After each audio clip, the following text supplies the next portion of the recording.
Hey, random people out there on the internet. This is the next in the series of beginner woodworkers and the Birdhouse. So in the previous videos, I did a lot of stuff. Won't recap it all, but where we left off was I had cut the pieces for the four sides of my birdhouse. And now we're going to look at how it's going to get all attached together. So what we see here is kind of a mock-up. It's just clamped in place so that we can take a look at it. But you see we got, the four walls, and I used a compass and some straight edges to kind of show where I'm going to cut out the opening for the birds. Now the next part, other than painting, and I'll talk about that in a minute, the next part is to be able to glue these together. Now, something that should be understood is that in the case of gluing things together, like these things here, you have edge grain and you have end grain. Well, end grain is not the best surface into which you can glue things. The reasoning being that the pores, kind of like a group of straws, there's a bunch of tiny little holes in there, and it just doesn't bond as well as it does when you're using edge grain or face grain. So off camera, I've done a couple of things. And first of all, I cut a bunch of these. So yeah, we're actually into a second piece of wood. This was a scrap of 2x2 I had sitting around. And what these are going to be is like spines. These are going to be placed in this way so that I can glue this to the front and the back or the side in such a way that I have a great deal more surface onto which to put our glue, and there's not going to be any gluing to an end grain. Something else I did off camera was I went ahead and I cut the bevel of my roof at 22.5 degrees on both pieces. I haven't yet cut it to length, but we can kind of put it up there and get a look at it to get some idea of what it's going to look like. And again, I'll be cutting those edges off, but you can see now it's starting to take shape. It's starting to look a little bit like a birdhouse. Again, off camera, I'm going to go ahead and used my drill in my jigsaw on camera before, so you don't really need to see it. But I'll use the jigsaw and I'll cut this hole out. I'll cut these off, and then I'm going to attempt to do something I've seen others do and try to make it look weathered. Okay? Excuse me. That is what they like to refer to as distressed.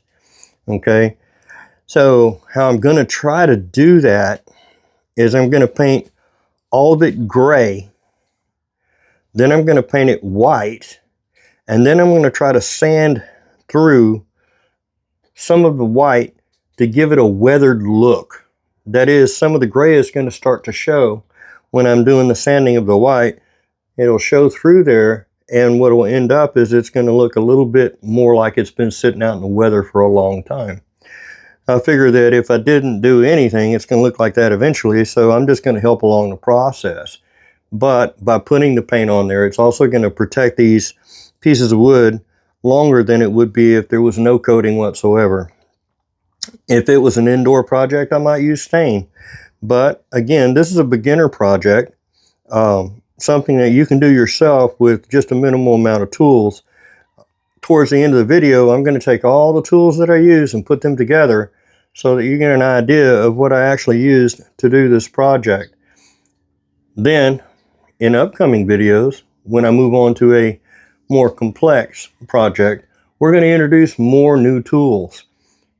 In the meantime, we're trying to work our way slowly through the process of growing our shop and expanding our tool collection. If I did it all at once and used all my tools, well, I'm probably looking at $5,000–6,000 worth of tools. But if you expand that over a longer period of time, it doesn't have as much impact. Plus, I bought a lot of new tools. There are tools available on Marketplace, in pawn shops. There are corded tools as opposed to battery-operated tools, and you can get in for a lot less than I did.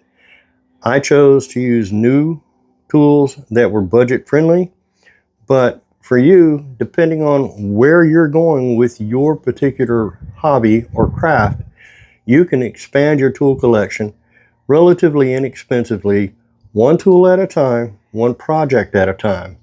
Let your projects guide you forward. When you finish a project, look at it. Decide to yourself, for yourself, whether a different tool may have been helpful, and then maybe add that to your collection for the next project.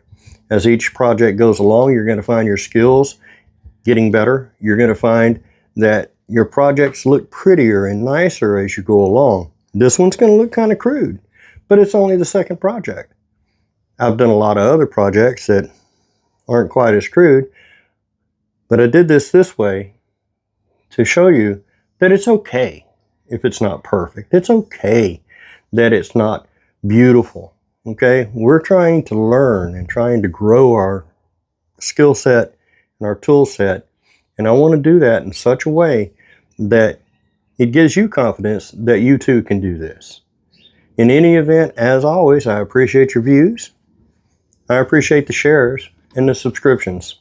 I even appreciate the comments, even when they're not necessarily the most positive comment, because hey, we never grow unless we're able to listen to some criticism. In the meantime, please be safe.